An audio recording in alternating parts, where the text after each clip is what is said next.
आशा करছি তোমরা সবাই খুব ভালো আছো। আজ আবারও চলে এলাম একটা নতুন রেসিপি নিয়ে। আজকে আমি বানাতে চলেছি পেঁয়াজ কলি দিয়ে ট্যাংরা মাছের রেসিপি। তো আমি এখানে একটা বাটি নিয়ে নিয়েছি, দিয়ে 1 চামচ হলুদ দিয়ে দিয়েছি, কাশ্মীরি মির্চ পাউডার দিয়ে দিলাম ধনে পাউডার, জিরে পাউডার আর দিয়ে দিলাম গরম মশলা পাউডার। পরিমাণ মতো নুন দিয়ে দিলাম। এবার এগুলো জল দিয়ে আমি ভালো করে মিশিয়ে রেখে দেব, এটা পরে আমার রান্নার কাজে লাগবে।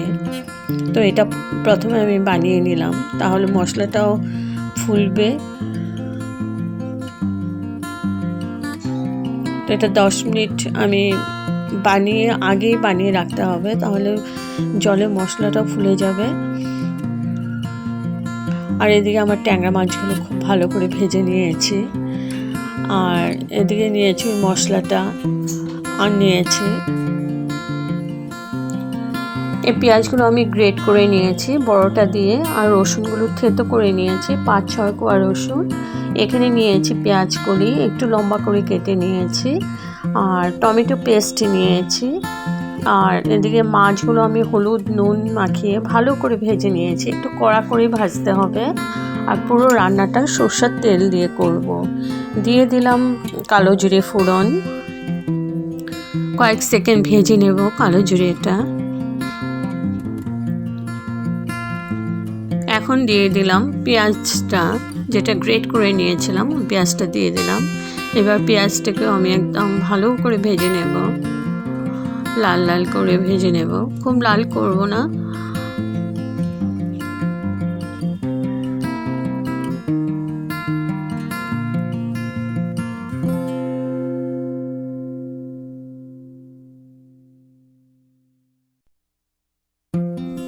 তো পেঁয়াজটা আমার ভাজা হয়ে গেছে। এখন দিয়ে দিলাম রসুন, থেতো করে রেখেছিলাম 5-6 কোয়া রসুন। এটাকেও ভালো করে ভেজে নেব, রসুনটাকেও পেঁয়াজের সাথে।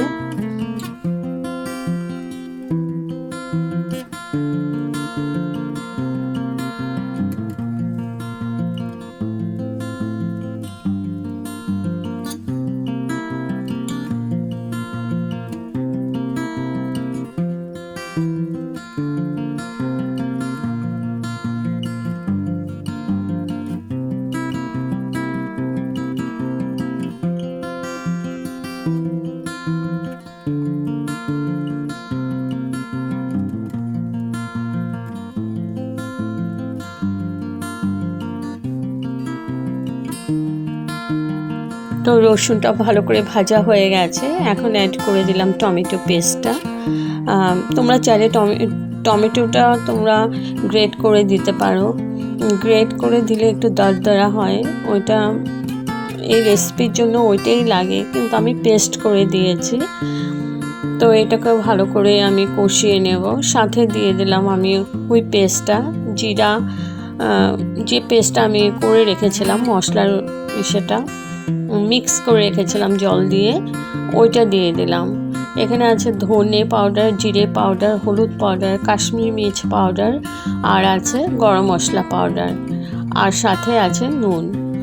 আর মশলাগুলো সবকটাই আমি 1 চামচ করে দিয়েছি, আর গরম মশলাটা আধা চামচ দিয়েছি, আর নুন তো পরিমাণ মতো দিয়েছি। এবার আমি ভালো করে কষিয়ে নেব যতক্ষণ না তেলটা সেপারেট হচ্ছে। একদম মিডিয়াম টু লো ফ্লেমে খুব সুন্দরভাবে কষাতে হবে। আমি ঢেকে দিলাম। তো আমার একদম কষানো হয়ে গেছে, দেখো তেল সেপারেট হয়ে গেছে। তো আমি ঢেকে আমি মশলাটাকে কষিয়ে নিয়েছি খানিকক্ষণ। এখন আমার মশলা একদম পারফেক্ট হয়ে গেছে। এখন আমি অ্যাড করে দেব পেঁয়াজ কলিগুলো। এখন ভালো করে একদম পেঁয়াজ কলির সাথে আমি মশলাটাকে খানিকক্ষণ কুক করে নেব, কষিয়ে নেব খানিকক্ষণ।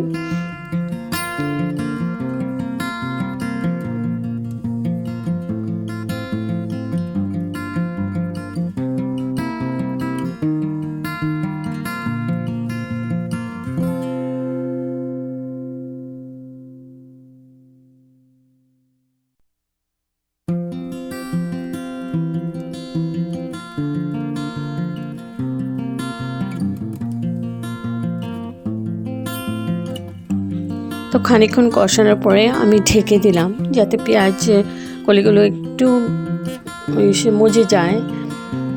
তো 3-4 মিনিট পর তুলে নিলাম, আবার নাড়িয়ে দিচ্ছি, নাহলে নিচে লেগে ধরবে।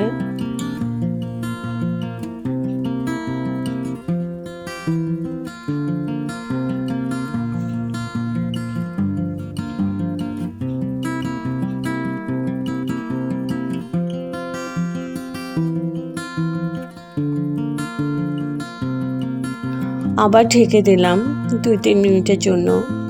তো 2-3 মিনিট পর তুলে নিলাম।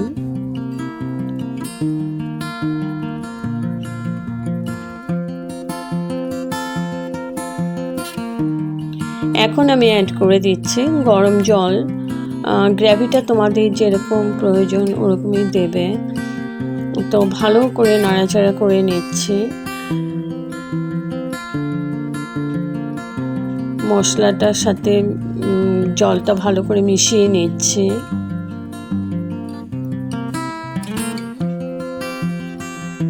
এবার আমি ঢেকে 5 মিনিট কুক করে নেব। তো 5 মিনিট পর তুলে নিলাম। গ্রেভিটা আমার ফুটতে শুরু করেছে। এখন আমি ভেজে রাখা মাছগুলো দিয়ে দেব।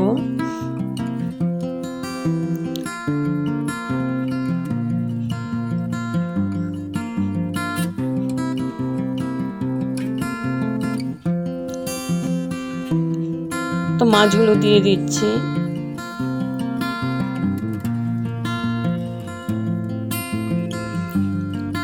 এই রান্নাটা তোমরা যে কোনো মাছের সাথেই করতে পারো, খুব ভালো লাগে। পাবদা মাছ বা পার্শে মাছ, যে কোনো মাছের সাথেই এই রেসিপিটা দুর্দান্ত লাগে।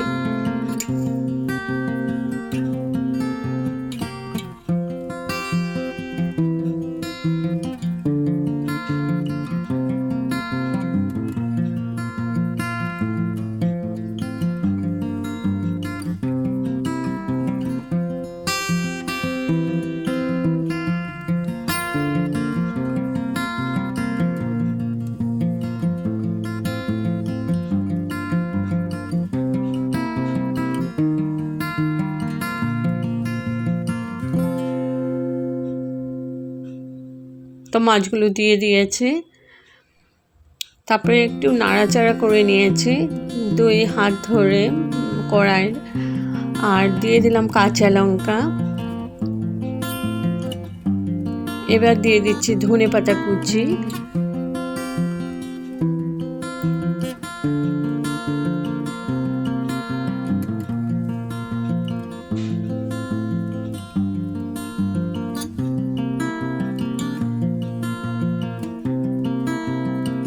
আমি মাছগুলো 5 মিনিট কুক করে নিয়েছিলাম। ঝোলে মাছগুলো দিয়ে ভালো করে কুক করে নিয়েছিলাম যাতে মাছগুলো সেদ্ধ হয়ে যায়। তারপর ধনেপাতা কুচি দিয়ে আবার আমি ঢেকে রাখলাম 3-4 মিনিটের জন্য। 3-4 মিনিট পর তুলে নিলাম। তো আমার একদম রেডি হয়ে গেছে ট্যাংরা মাছ পেঁয়াজ কলি দিয়ে। এবার আমি গ্যাস অফ করে স্ট্যান্ডিং টাইমের জন্য ঢেকে রাখলাম।